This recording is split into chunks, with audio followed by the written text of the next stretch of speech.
Essentially, what's happening is that the next 10 years will see a more profound change, a bigger change in the structure of the global economy than any decade in at least the last 100 years, if not the last 200 years. US today is 25% of the world's GDP. China is currently about 7% of the world's GDP. Sometime by 2020 to 2025, China would have caught up with the US and moving ahead. India would have caught up with Japan and moving ahead. So essentially what's happening, emerging markets, which so far have been at the periphery of the global economy, are now rapidly moving towards the core, towards the center of the global economy. So just like, why do you rob a bank? Because that's where the money is. Why do you go global? Because that's where the growth is.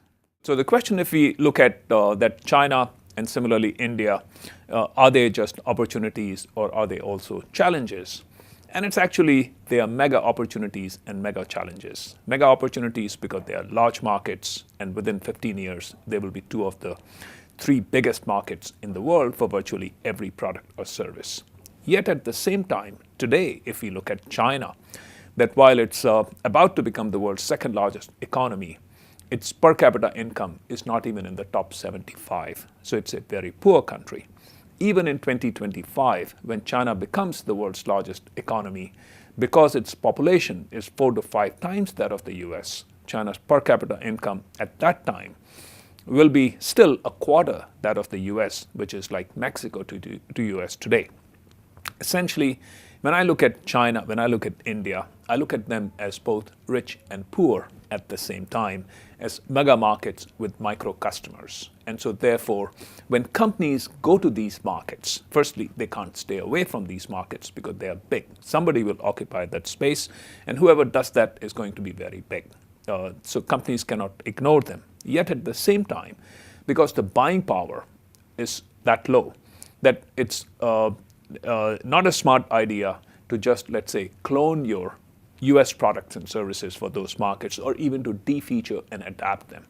In most cases, you really have to invent, create, design new products and services for those markets that are suitable for the pockets of the customers there. Several companies that, in terms of which companies have done very well in China, which haven't done so well in China, if I pick some of the companies that have done extremely well there, I would pick Procter & Gamble, IBM, Nokia, Yum Brands, GE would be some examples of companies that have done extremely well. AstraZeneca, the pharma companies, some of the pharma companies are doing very well. Bayer would be another one.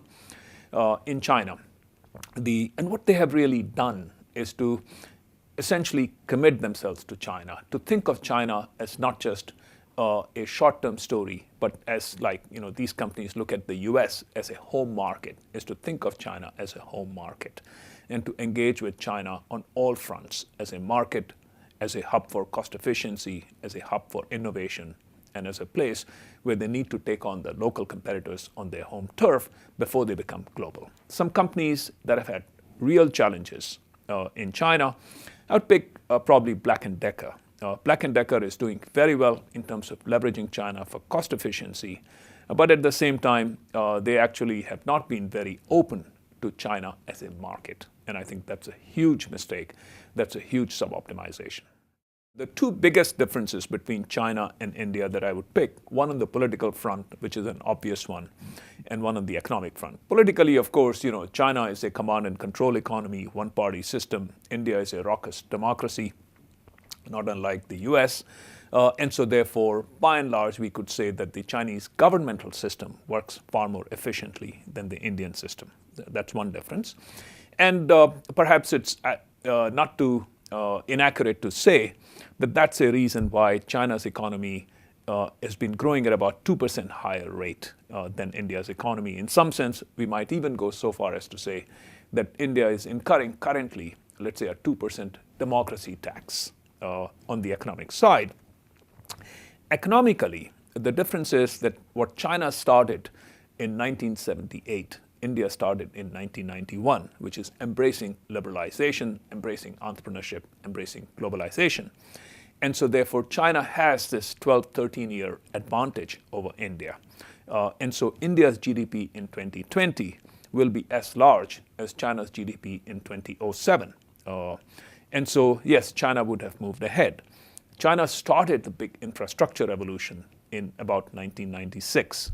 That's the kind of infrastructure revolution that India has started now. So I think, yes, China is ahead of India, and over the next, essentially, if you look at China and India, I think it's fair to say that for quite some time, China will stay ahead of India, will be a bigger economy than India. But the gap is actually a 13-year gap, not a 50-year gap or a 100-year gap. And if you look more broadly, that for 2,000 years until the early 19th century, China and India, roughly about 25% each of the world's GDP. They were the world's two largest economies. What happened in the 19th and 20th centuries is that they essentially missed the boat entirely on the Industrial Revolution and on the technology revolution. Various factors, colonization being one part of it, internal mismanagement being another. And what's been happening now from the 1980s onwards is that delayed industrial revolution, that delayed technological revolution. And that's why these two countries, which were giants, it's essentially the story that's playing out now is a back to the future story of the two giants regaining once again their place as two of the biggest economies in the world. In terms of the sector opportunities for US investment in India, today I would say actually, and this is a question I have looked at in some detail and had conversations with investors, fund managers in India as well as the US. And the answer is pretty much everywhere, in the sense that India as a large economy is not a niche economy. And so when the economy grows at 8 to 9% a year, virtually every segment of the economy grows, whether it is food or toys or education or healthcare or pharmaceuticals or cars or machinery. So it's virtually all sectors of the economy are growing. But clearly, despite that, there are some sectors that are growing much faster than the economy. And so today, I would say some of the fastest growing sectors with the best opportunities in India would be pretty much anything to do with infrastructure, because that's the big deficit in India, where everybody, the government as well as the private sector in India, as well as foreign investors, recognize that, and tons of money is pouring there. So anything to do with infrastructure, I think, would be a good investment. Also, of course, unlike China, India is much more of a consumption-driven economy. So anything to do with consumer goods, particularly going beyond the daily necessities like food and so on, because people have those. But companies that are making consumer durables like cars, home appliances, and the like, because when people begin to have some bit of discretionary income, what they do is go beyond the basics and go into consumer durables.